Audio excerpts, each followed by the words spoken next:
Oi pessoal, tudo bem com vocês? Eu sou Alessandro, seu professor de matemática. Nas nossas aulas, nós vamos fazer uma preparação para o SAEB. Tá ligado o que é o SAEB? O SAEB é o Sistema de Avaliação da Educação Básica. Nossas aulas vão ser direcionadas para você, estudante do nono ano. Esse SAEB, pessoal, acontece de 2 em 2 anos. Ele serve para a gente medir o índice de aprendizado dos estudantes e acontece em todo o Brasil. Geralmente nas escolas municipais, estaduais e uma pequena amostra também das escolas particulares. Tá certo? Nossas aulas elas são divididas por eixo. O nosso primeiro eixo vai ser espaço e forma. Nós vamos falar sobre alguns descritores. Eu vou explicar para vocês o que cada um descritor quer que você aprenda para que você saia bem nessa avaliação. Tudo bem? Então vem comigo, bora lá! Pessoal, o nosso primeiro descritor, ele nos pede o seguinte, ó, identificar a localização e movimentação de objetos em mapas, croquis e outras representações gráficas. Ou seja, cada descritor te pede habilidades diferentes. Então, nessa primeira parte, nós temos que entender o que é um mapa, o que é um croquis, qual a diferença de um para o outro, saber se localizar, se movimentar. Isso é muito fácil, a gente usa no nosso dia a dia, né, pessoal? Um mapa, geralmente, eles são mais elaborados, eles têm escalas, né? Por exemplo, o mapa do Brasil. E um croquis é um desenho à mão, você pode desenhar a sua casa, o seu quarto. Isso é a diferença de um mapa e o croquis. E o que eu vou mostrar para vocês? Eu vou trazer algumas questões e nessas questões a gente vai percebendo essas habilidades e eu vou explicando melhor para vocês. Tá certo? Para a nossa aula de hoje eu trouxe 3 questões e eu quero que você fique atento, pegue papel e caneta e vamos seguir. Pessoal, na nossa primeira questão, nós vamos ver um pouquinho de lateralidade. Então vamos ficar atento e vamos ver o que o autor dessa questão quer da gente. Observe o croquis abaixo, ele mostra uma parte do bairro onde Gabriela mora. Então eu estou chamando aqui de croquis, que é uma coisa que você pode fazer à mão mesmo, tá? Não tem muita escala, a gente vai só fazer uma análise. Então a gente tem que saber o quê? Que é o bairro de Gabriela. Então vamos ver o que ele está querendo da gente. Gabriela estava na Praça dos Coqueiros e passou na padaria antes de ir para casa.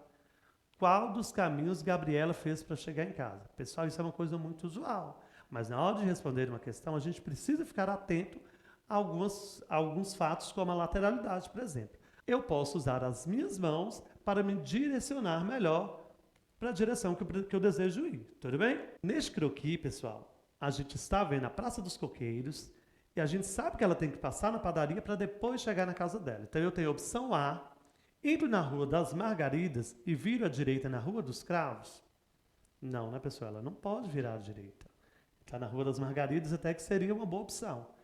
Entro na Rua das Orquídeas e seguiu pela Avenida das Violetas. Não é uma opção, ela não vai passar na padaria. Seguiu pela Rua das Bromélias e virou à direita na Avenida das Hortênsias, fora de cogitação. Então, a minha dúvida ficou entre a opção A e a opção D. Então, neste caso, a resposta correta é a opção D. Entrou na Rua das Margaridas e virou à esquerda na Rua dos Cravos. Ela já vai chegar em frente à sua casa. Então, é uma questão básica, mas se você não tem noção da lateralidade, se você não tem convicção, você poderia até errar essa questão. Então, fique atento a isso, lateralidade, direita, esquerda. Tudo bem? Bora para mais uma. Uma empresa possui alguns corredores na forma circular e outros retilíneos, como indica a figura. Os pontos de interseção entre os corredores são salas de serviço. Então, cada pontinho desse aí, pessoal, representa uma sala. O caminho de B até C, passando por J, sem repetir salas, inclui no mínimo 5 salas. B, D, J, H e C. Na verdade, ele está nos dando um exemplo, pessoal. Ó, vamos analisar para vocês verem. Eu estou no ponto B, ou seja, na sala B. Eu tenho que passar no J para me chegar até o ponto C, ou seja, na sala C. Eu vou fazer essa análise, eu estou lá no ponto B. Ele tem que ir lá, aí ele vai passar de B, ele vai subir no sentido horário, depois ele vai lá na sala J, depois ele passa lá na sala H para depois chegar na sala C. Então isso aí foi um exemplo. Então, vamos ver o que ele quer da gente. O menor caminho de C até L, sem repetir salas, passando pela B, inclui no mínimo 5 salas, 6 salas, 7 ou 8. Então, se eu estou falando de um menor caminho, eu vou tentar passar em menos salas possíveis, não é isso? Então, vamos ver qual que vai ser a opção dele. Eu estou lá no C e eu tenho que passar na sala B e eu tenho que chegar em L. Eu poderia pegar aí ó, essa curva retilínea, né? Mas olha o monte de sala que eu ia passar. Eu ia passar em H, em G, em L, em K, em F, em até eu chegar em B. E mesmo assim, eu não ia chegar onde eu queria. Eu tenho que pensar em uma outra forma. Ou eu vou no sentido anti-horário, ou eu vou no sentido horário, não importa. Pessoal, vocês vão tentar vários caminhos, mas o caminho que vai nos levar até a sala L, usando o menor número de salas possíveis, vai ser o seguinte, vai ser a opção B. Por que a opção B, professor? Por que 6 salas? Pessoal, eu vou mostrar para vocês o caminho que a gente tem que seguir. Eu estou na sala C, eu vou pegar o meu sentido horário e vou lá na sala B. Quando eu chegar na sala B, eu vou seguir para a sala E. Chegando na sala E, eu vou pegar o meu sentido anti-horário e vou lá na sala H. Depois que eu passar na H, eu vou seguir em linha reta na sala G até chegar no meu ponto L. Por este caminho, você vai passar por 6 salas. Qualquer outro caminho que você tentar, você não vai conseguir menos salas do que esse caminho que eu encontrei. Tá certo? Faça o teste aí, para o vídeo, tente procurar essa localização. Se você conseguir, você pode deixar um comentário aí, tá certo? Vamos para a próxima questão. No esquema abaixo estão representadas algumas localizações de estabelecimento de uma determinada cidade. Então eu estou vendo aí que eu tenho uma malha quadriculada e nessa malha quadriculada eu tenho alguns pontinhos e tem letras. Então eu trouxe a legenda que vai ser o significado de cada letra. Então eu tenho um pontinho que está lá com a letra I, que vai ser a nossa igreja. Nós temos a letra L, que vai representar a nossa lanchonete. O P, padaria. O Q, uma queijaria. Um R, o restaurante. E por fim o S, uma sorveteria. Beleza, localizamos. A gente pode até imaginar que isso aí seria de um bairro qualquer. Só que aí a gente tem a localização de cada um deles. Quando a gente trabalha com a malha quadriculada, eu levo em consideração primeiro as colunas, né? Colunas ficam na vertical, correto?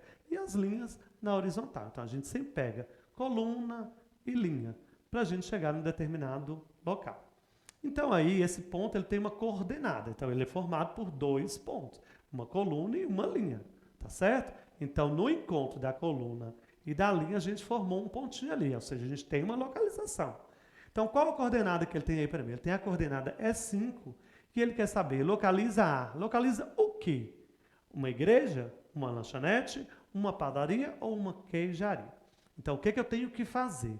Eu vou lá na coluna E, porque foi a localização, e eu tenho que subir até a linha 5, porque as linhas estão com números, as colunas estão com letras. Então, a gente tem que se atentar a cada detalhe dessa questão. Então, se eu tenho a coluna E, eu já localizei ela aqui? Pronto, localizei. Então, na hora que eu começo a subir ó, a minha coluna, eu passo por um ponto Q. Mas se eu virar ali para a esquerda, eu vou chegar na linha 2. Então, não é o que eu quero. Eu não quero linha 2, eu quero linha 5. Então, eu tenho que subir um pouco mais até na linha 5. Quando eu subo um pouco mais, que eu chego lá na linha 5, eu viro à esquerda e ali, na hora que eu viro, eu formei a minha localização. Qual a letra que tem lá, pessoal? A letra que tem lá na minha letra I? Então, a minha opção correta vai ser qual? A letra A. A letra A, porque eu achei a localização da igreja. Tá vendo como é fácil? É só prestar atenção, fazer com calma, faça suas anotações, que vai dar tudo certo. Pessoal, espero ter conseguido ajudar vocês. Não deixe de acompanhar nossas aulas, a gente tem muito descritor para ver ainda. E aos pouquinhos a gente chega lá e vai fazer uma boa prova. Te espero na minha próxima aula.